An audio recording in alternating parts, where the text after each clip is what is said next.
Hello everyone, आज आपण बघणार आहोत ब्लाऊज पीस आणि ड्रायफ्रूटची पॅकिंग। तर इथे मी एक घेतलेली आहे टोकरी, तिला लावलेला आहे गोल्डन कलरचा अशा प्रकारे एक पेपर, याला आपण ट्रान्सपरंट पेपरही लावू शकतो।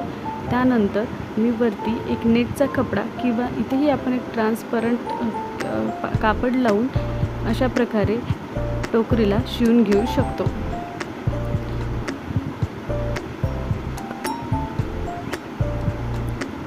व्यवस्थित प्रकारे शिवून घ्यायचं आहे, जेणेकरून आपण जे मध्ये टाकलेलं आहे ते याच्यातून बाहेर निघायला नको। अशा प्रकारे ही गोलाकार टोकरी मी शिवून घेतलेली आहे कपडा लावून। यानंतर आपण जे तयार केलेले ब्लाऊज पीस आहेत ते यामध्ये एकेकाने व्यवस्थितपणे भरून घेऊया। अशा प्रकारे भरत आहोत, हेही व्यवस्थितपणेच भरावे लागणार की त्यानंतर आपण सर्व जे कपडा आहे त्याला एक ठिकाणी गोळा करून अशा प्रकारे मध्ये उरलेले ब्लाऊज पीसचे कपडे टाकणार आहोत।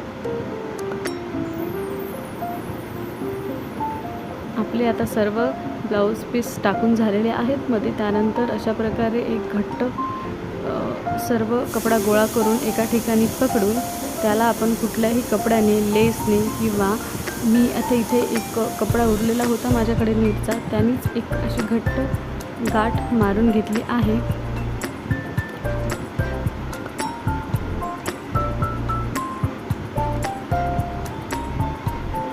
गाठ घट्ट मारायची आहे, यामधून काहीही बाहेर निघायला नको।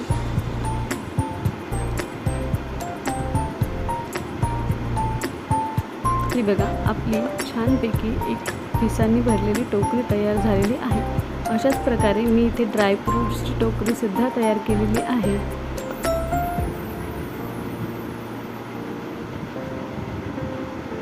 Thank you for watching.